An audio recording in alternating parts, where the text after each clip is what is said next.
may buntag nga kaigsuunan ko diha ni Kristo. Karon usab ang adlaw sa atong buhi nga Dios alang sa pagdayeg kaniya. So ang matag usa kay inside ko nga aduna kitay nagkalailahing mga ginaagian. So karon dili babag ang atong sitwasyon karon sa kalibutan aron sa paghunong sa pagdayeg sa atong buhi nga Dios. Dili babag ang sitwasyon nato sa atong matag kaugalingon. Walay rason nga dili nato daygon, dili nato simbahon ang atong buhi nga Dios. So gihangyo ko ang matag usa sa pagpanindot alang sa pagdayeg sa atong buhi nga Dios. Ang buta alang sa atong pagsugod sa atong panimbahan. Let's pray. Yes, O God, we humble ourselves, Lord God, before your presence, O God.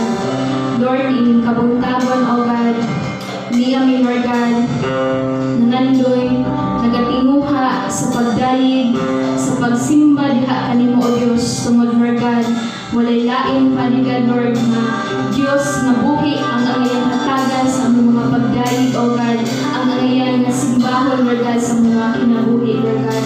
Lord, salamat sa imong buhing presensya, Lord God, bisan nagkalailahi kami karon og lugar Ginoo nga hinutangan, O God. Apan salamat sa imong buhing presensya, O Dios, nga nagakuyog sa matag sa Ginoo bisan pa man sa nagatan-aw ni ini paligad, Lord. Salamat, O God, nga kaming tanan magkahiusa, Ginoo, sa pagdayeg, sa pagsimba diha kanimo, O Dios. Salamat, Lord God, nga imong pagkatangtangon ang tanang kaluya, ang tanan mga discouragement, Lord God, sa mong kinabuhi in Jesus' name. Lord, thank you ang matag-usa, ang matag-kasing-kasing karon, Lord God, kay adunay excited, Lord God, sa pagsimba diha kanimo, Lord God.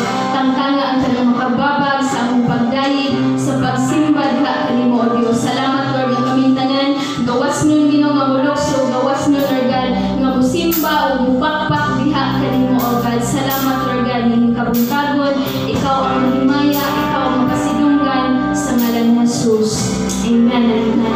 Wait, so andyan na ba ang imuhang mga kamot diin sa paglukso sa atong buhi nga Dios? Ato siyang daygon bita magpaulahi sa pagdayeg sa atong buhi nga Dios. Ato siyang awitan kung magpaulahi ka at kansidyo ka. So karon atong awiton at hindi ako magpapahuli. Ingnan imong katupad o ang imong kaugalingon.